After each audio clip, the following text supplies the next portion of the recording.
Wabarakatuh.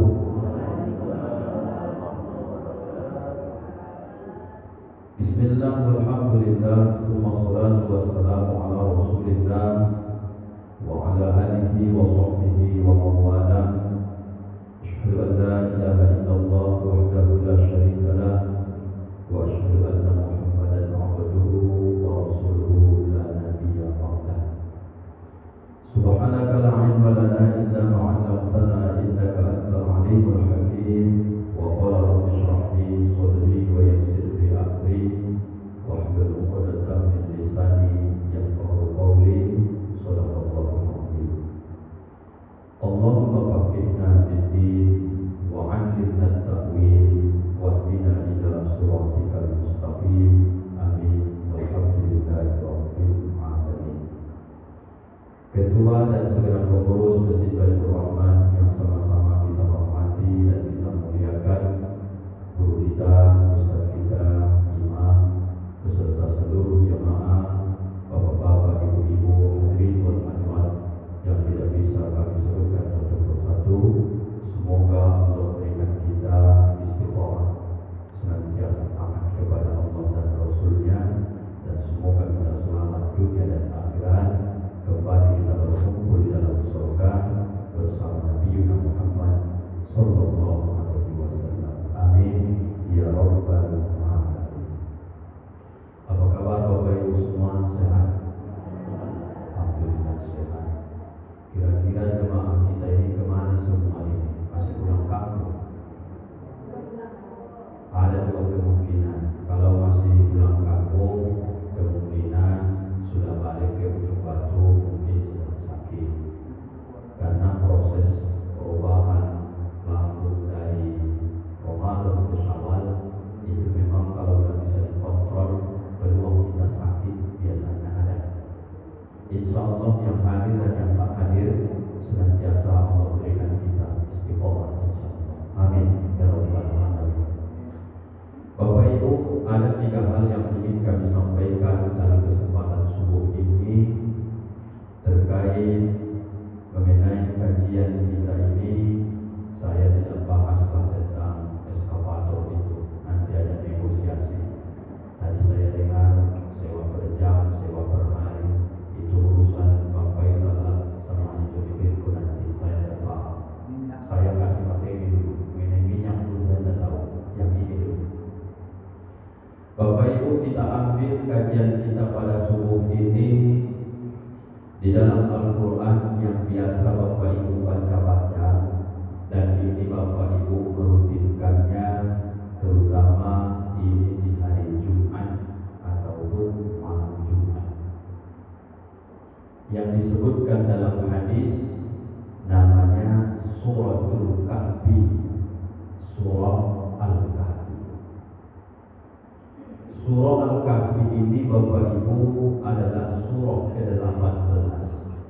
Kemudian dia ini termasuk suratul Makkiyah.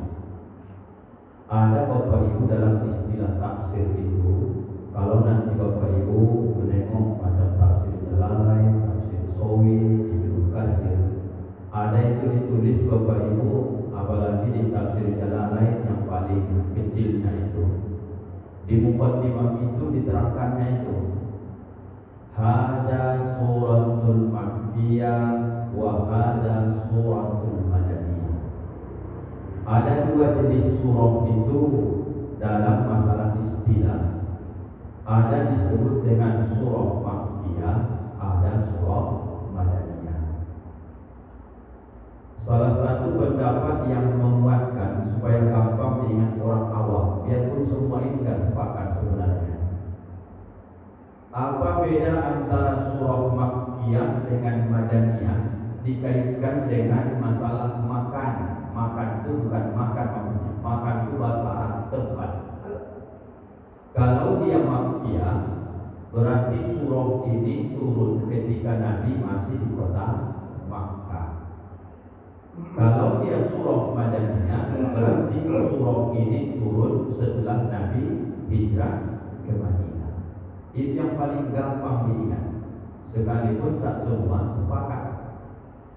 Kalau di pondok itu saja. Asal ujian apa disuruh surah Makkiyah, surah diturunkan di Makkah. Apa disuruh dengan suratul Madaniyah, surah diturunkan di Madinah. Itu pun sudah dikenalkan Ustaz dulu jawaban itu.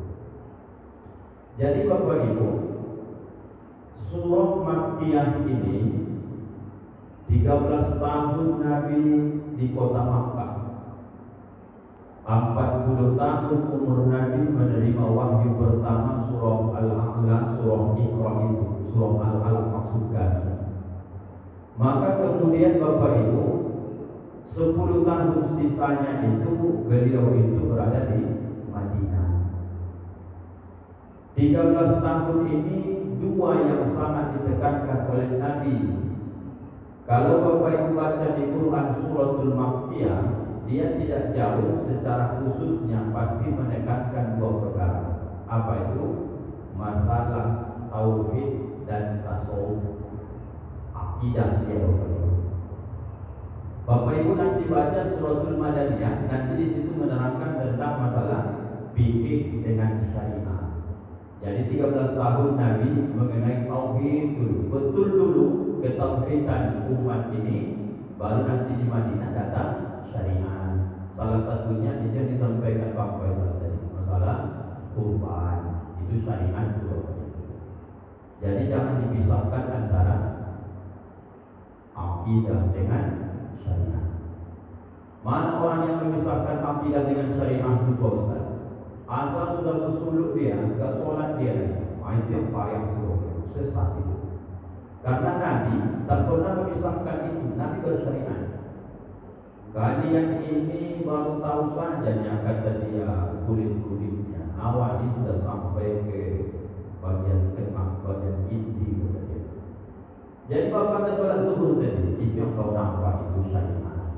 Hakikatnya udah sholat tadi itu setan itu sesat, jangan itu. Jadi bapak ada sholat lagi, aku sudah sampai ke tahapan makom itu. Aku udah perlu sholat lagi. Aku hanya sekedar eleng saja, dapat sholat zuhur nanti, tak perlu ke masjid, tak perlu ini, eleng saja. Sesat juga. Apa sebab? Dalil menunjukkan Nabi Muhammad saja bersyariat juga. Kalau Nabi Muhammad saja yang membawa agama Islam di bersyariat, kalau dia tak bersyariat, siapa yang dia ikuti Bapak Ibu? Tak ada kecuali setan Bapak Ibu. Jadi jangan pernah pisahkan antara tauhid, akidah dengan syariat. Kalau dipisah di Bapak Ibu, sesatlah orang itu. Nih. Jadi Bapak Ibu, kita baca dulu ayatnya. Ini luar biasa di surah Al-Kahfi ini. Alhamdulillahilladzi anzala ala 'abdihi al-kitaba wa lam yaj'al lahu 'iwaja qayyiman. Fakta itu jangan berhenti, jangan terputus, sambungkan sedikit. Maka Abang Imam saya ini termasuk bagian doa salah paham betul beliau masalah tajwid, masalah buku bacaan ini. Qayyiman liyunzira ba'san syadidan min ladunhu wa yubashshiral mu'minin alladziina ya'maluna as-shalihat anna lahum ajran hasanan makithina fihi abada. Al-Kahfi ayat 1, 2 sampai 3. Alhamdulillah ini Bapak Ibu, sering saya mendengar kajian Ustaz pun di sini, apapun yang terjadi ucapkan alhamdulillah. Di surah Al-Kahfi ini terbuka di Bapak Ibu kehebatan bacaan alhamdulillah. Lagi sakit pun kaki kita ucap saja alhamdulillah. Lagi sedang sulit pun alhamdulillah. Sedang kemalangan meninggal dunia pun hakikatnya ucap alhamdulillah. Karena sholat jenazah pun takbir pertama dibaca, dimulai dengan bismillah, wajib membaca takbir pertama suratul Fatihah. Ayat kedua Fatihah juga alhamdulillah. Padahal Bapak Ibu, kita sedang berduka, yang meninggal itu mungkin orang yang kita sayang. Tapi agama menyuruh alhamdulillah, ucapkan segala jenis puji bagi Allah. Pertama, mari kita buka Alhamdulillah ini jauh Bapak Ibu sebelum ada alam jagat raya beserta langit dan juga isi-isinya. Malaikat belum ada, iblis, setan semua belum ada. Yang ada awal pertama kali itu tak boleh disebut sebenarnya pertama kali, tapi dia tak punya permulaan, namanya qidam. Baru Allah Ta'ala itu sendiri sudah memahamkan tauhid rububiyah, karena ini surah Makkiyah. Baru Allah Ta'ala itu sendiri, tak ada yang lain. Alam tak ada, bumi, langit, isinya tak ada, cuma dia sendiri yang ada. Apakah Bapak Ibu yang pertama kali Allah ciptakan? Yang pertama kali Allah ciptakan adalah Nur Muhammad. Maka jangan Bapak Ibu menyebut Nabi Adam itu orang pertama. Jangan pernah menyebut Azazil itu adalah makhluk pertama. Tidak. Surga Ustaz? Tidak. Neraka Ustaz? Tidak. Yang pertama kali diciptakan Allah adalah Nur Muhammad. Karena ini berkaitan tauhid, Haji Juni Firgo suka kali ya kajian seperti ini. Saya puji dulu nanti paham kali dia. Karena saya biasa membaca tafsir Ibnu Katsir supaya nampak ya betapa pentingnya tauhid ini. Bapak Ibu banyak di sini bertauhid Asy'ari yang menghafal waktu MTA dulu, termasuk saya, meyakini tentang 20 sifat yang wajib bagi Allah. Wujud, tidak, bakum, falafatuhu lil hawadis sampai mutakallimun. Tidak sempurna tauhid seseorang hamba apabila Bapak Ibu dia tidak paham dengan tentang sifat yang tiga. Ujian dulu lanjut. Apa sifat yang tiga ini? Sering bicara tauhid saya dengar beliau. Apa sifat yang tiga ini? Supaya sempurna tauhid kita harus tahu yang tiga ini. Apa yang tiga ini? Saya kasih satu. Sifat jalal. Yang kedua sifat jamal. Yang ketiga sifat kamal. Jalal tinggi, jamal indah. Jalal tinggi, jamal indah, kamal sempurna. Kalau Bapak Ibu sudah sampai 40 tahun belum bisa mendudukkan sifat 20 yang wajib bagi Allah ke yang tiga ini, dari sinilah Bapak Ibu sumber nur pertama kali Allah menciptakan Nur Muhammad. Jalal Allah yang maha tinggi, jamal Allah yang maha indah, kamal Allah yang maha sempurna. Maka Bapak Ibu kalau kita dipuji oleh orang, hebat betul lah Ustaz Rambudinya. Kalau ambil sifat jalal, jamal, kamal Allah, marah Allah sama saya, syirik hobi saya, batal tauhid saya. Itu dalam tasawuf. Maka ketika orang memuji kita, tak ada yang bisa dilakukan hamba kecuali balikkan ke dia. Siapa itu? Jalal, jamal, kamal. Alhamdulillah. Kau puji aku, hakikatnya ini karena Allah tumpangkan pujian ke saya, dan pujian ini yang berhak hanya lillah, bagi Allah. Maka orang yang benar tauhidnya tidak akan pernah sombong Bapak Ibu. Dipuji dia, dibalikkannya ke Allah. Alhamdulillah. Sampai di sini paham tak kira-kira Bapak Ibu? Ini kalau ngaji tauhid ini malah payah sedikit Bapak Ibu. Paham-pahamkan aja, karena ini sedikit. Supaya dapat nanti ayat Alhamdulillah dari mana dasarnya. Setelah Bapak Ibu Allah ciptakan Nur Muhammad, maka kemudian Nur Muhammad ini Allah sebut, wahai Nur Muhammad, ada satu kelebihan yang kuberikan kepadamu yang tidak akan pernah aku berikan kepada makhluk ciptaanku selain engkau. Apa itu Bapak Ibu? Menyandingkan namaku dengan namamu, wahai Nur Muhammad. Tanya apa Bapak Ibu? Apa maksud Allah dalam kalam ini menyandingkan nama dia dengan nama Nabi Muhammad? Nanti Bapak Ibu kalau ke kantor gua pasti dijawab orang. Dua kalimat syahadat. Asyhadu an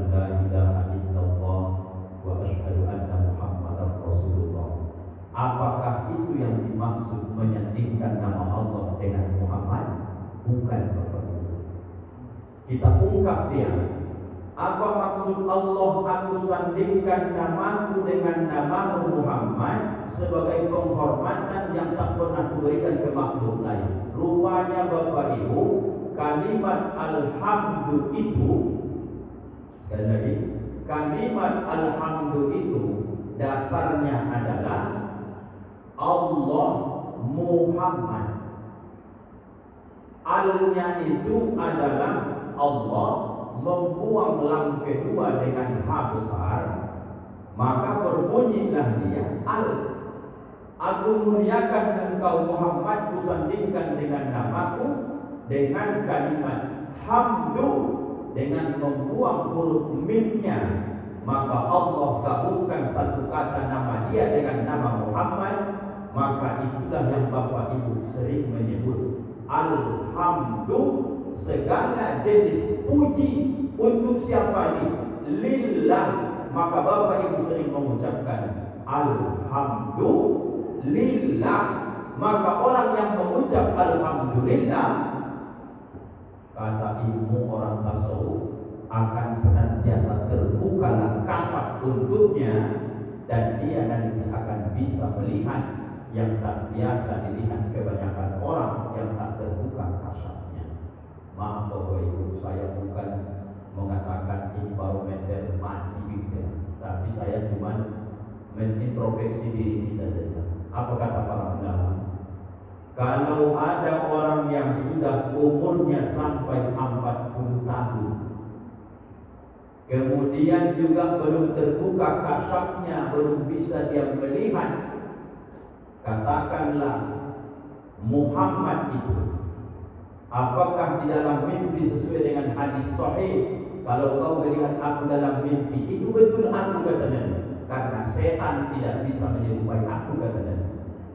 Kalau Bapak Ibu kita berusia 40 tahun, satu, belum terbuka kasat, belum pernah bermimpi dengan Nabi, atau Bapak Ibu yang sudah berangkat haji, berangkat umrah, ketika ziarah ke Raudhah belum bisa melihat nur ataupun jasad daripada Nabi itu, berarti Bapak Ibu dalam ilmu tasawuf mungkin saja masih sangat jauh kita ini kecintaan kepada Nabi Muhammad. Itu kalau orang bertasawuf. Jadi Bapak Ibu, kalimat alhamdulillah ini rupanya gabungan antara Allah dengan Muhammad.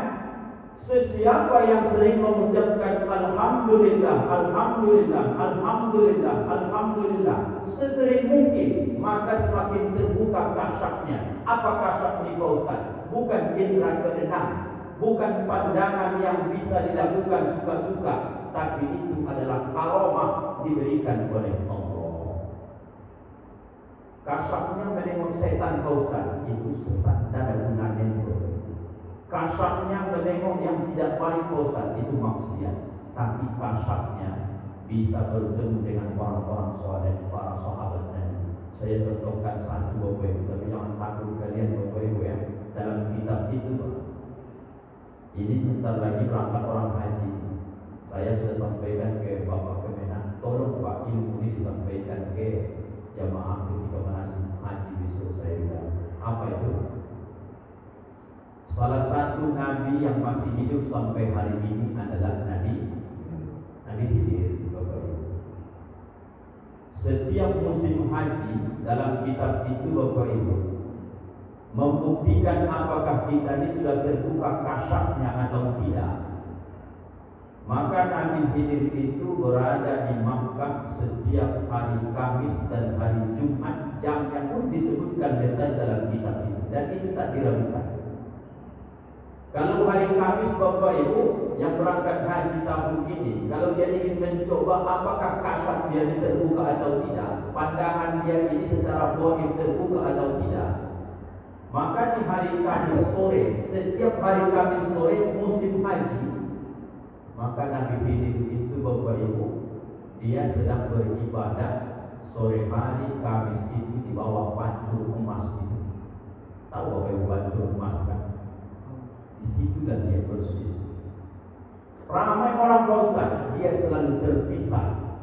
Kalau Bapak Ibu berangkat tahun ini, tes dulu, nampak nggak kira-kira di Kamis sore Nabi Khidir itu ada di sana? Itu sahih, bukan dikarang-karang. Mengetes kasyaf. Satu lagi saya kasih. Setiap jam 11 musim haji, hari Jumat, dia juga sedang berada di sekitaran itu. Kalau Bapak Ibu berangkat haji, berangkat umrah, kalau di umrah ini tak dapat, di haji ini bisa tengok. Paskanlah Bapak Ibu kalau ingin beribadah, kalau ingin berdoa, luruskan saja safmu dengan sesuai bahasa orang Medannya, pancur seret kata orang. Kalau di sini pancur emas katanya. Paskan dulu posisi arah ke sana, dan itu doamu lebih cepat dikabulkan dibandingkan di tempat-tempat yang lain. Luruskan saja di sini. Orang yang mau ngetes kasarnya terbuka atau tidak, bisa dia tengok coba. Siapa itu? Nabi Khidir alaihissalam. Sampai hari ini beliau masih hidup. Dan di Al-Kahfi ada cerita ini. Jadi Bapak Ibu yang dimuliakan Allah, pengen gak Bapak Ibu terbuka kasar Bapak Ibu? Karena ini bicara tauhid, pengen. Secara syariatnya kata orang-orang tasawuf, banyakkan saja. Apapun keadaan dalam hidup ini, saya sebut di mukadimah tadi, banyak ustaz itu ceramah saya dengar, lagi sakit pun ucapkan alhamdulillah. Lagi susah pun hidupmu, alhamdulillah. Lagi banyak masalahmu, alhamdulillah. Sehebat apa alhamdulillah di Ustaz? Rupanya jawabnya, dia gabungan antara Allah dengan Muhammad kekasihnya. Orang yang merujukkan membaca ini, makin dekat kasafnya terbuka dengan Allah Subhanahu wa ta'ala. Makanya hidupnya tenang Bapak. Hebatnya alhamdulillah. Buka Bapak salah satu kisah dulu ya. Ada dulu seorang waliullah. Waliullah ini namanya wali adalah orang yang dekat dengan Allah. Wali itu masih keluarga lah bahasanya. Seorang waliullah ini punya murid wali juga. Lebih hebat pula kewalian muridnya ini ketimbang guru ini. Suatu ketika sedang pas belajar, Allah buka kasaf wali ini, seorang murid ini, dikasih Allah dia karamah, terbuka kasafnya. Apa yang terlihat sama dia Bapak Ibu? Dia nampak di kening gurunya itu tertulis, hada syaqiyun, ini orang celaka. Bahasa kita orang menyebut bajunya, ini orang ahli neraka. Kira-kira begitu. Setelah murid ini yang sudah makom wali ini menengok di kening gurunya, seorang waliullah ini, di keningnya tertulis hada syaqiyun. Detik itu dia tutup bukunya, pulang dia, tak mau belajar lagi. Berapa lama dalam kisah itu Ustaz? Sebulan Bapak Ibu. Setelah sebulan gurunya kejadian, mana nih murid-murid kok tak datang? Ini mengenai tentang masalah kisah dalil. Bolehnya guru menanyakan murid kalau tak datang mengaji. Kira-kira begitu Bapak Ibu. Orang soleh dulu dilakukannya. Tidak pantas bagi seorang guru itu mendatangi rumah murid itu, menanyakan kenapa kau tak datang? Mana dalil? Ini Bapak Ibu, Islam ini. Datanglah waliullah guru ini ke rumah muridnya yang tak masuk sebulan ini. Singkatnya Bapak Ibu ditanyanya, kenapa muridku kau tak datang mengaji seperti biasa? Udah sebulan kau di absen, kira-kira begitu. Wahai guru, karena engkau bertanya, mohon izin, maaf, saya harus menjawab itu sesuai dengan apa yang saya rasakan hari ini. Silakan kata guru itu. Di akhir pertemuan mengaji dengan guru sebelum saya libur, begitu saya dikasih Allah karamah, terbuka kasaf pandanganku, nampakku di kening guru tertulis hada syaqiyun, ini orang celaka. Gara-gara memikirkan itu, aku merenung, aku menangis. Seorang guru yang kuhormati, sopan santun, akhlaknya yang luar biasa, tapi Allah buat di keningnya orang celaka, orang ahli neraka. Maka aku tak mau guru kepada orang yang dihinakan oleh Allah, maka aku tak datang lagi wahai guru. Apa kata gurunya dengan bijak? Tersenyum dia, wahai anakku, Kalau kau melihat itu baru sebulan yang lalu di keningku tertulis hanya syaqiyun, saya ini orang celaka. Saya sudah 40 tahun yang lalu, setiap aku berkaca bercermin, udah nampak tulisan itu di keningku, hanya syaqiyun, ini orang celaka. Ketahuilah wahai muridku, ini adalah takdir Allah. Ini adalah ketentuan Allah. Asbab gara-gara aku tahulah aku orang celaka, maka aku terus mengajar, aku terus belajar, aku terus berikan ilmu sama kalian. Moga-moga di suatu saat takdir burukku ini Allah rubah menjadi orang-orang yang berbahagia, orang yang beruntung. Menangis muridnya ini, wahai guru, tolong maafkan saya. Maaf, tapi mulai besok mengaji kau balik ya. Mengaji balik. Setelah guru ini pulang, murid ini berpikir, kemudian dia putuskan ngaji kembali. Dalam riwayat, dalam kisah itu, sepekan kemudian berubahlah kening guru ngaji ditulis yang awalnya hada syaqiyun, berubah di situ menjadi hada syaqiyun. Ini adalah orang beruntung, orang bahagia, orang ahli surga.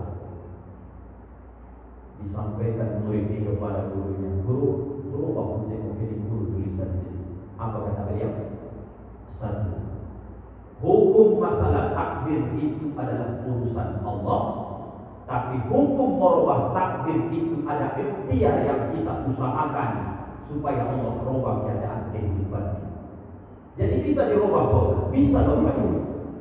Bapak Ibu jangan berkata aku ditakdirkan miskin. Bekerja Bapak Ibu, insya Allah merubah itu secara syariat.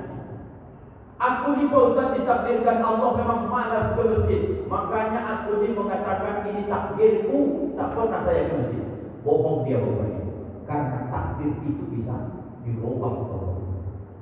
Apa kata gurunya? Sebagus-bagus kasar kau bisa melihat keningku tertulis haja syaqiyun, haja sa'idun.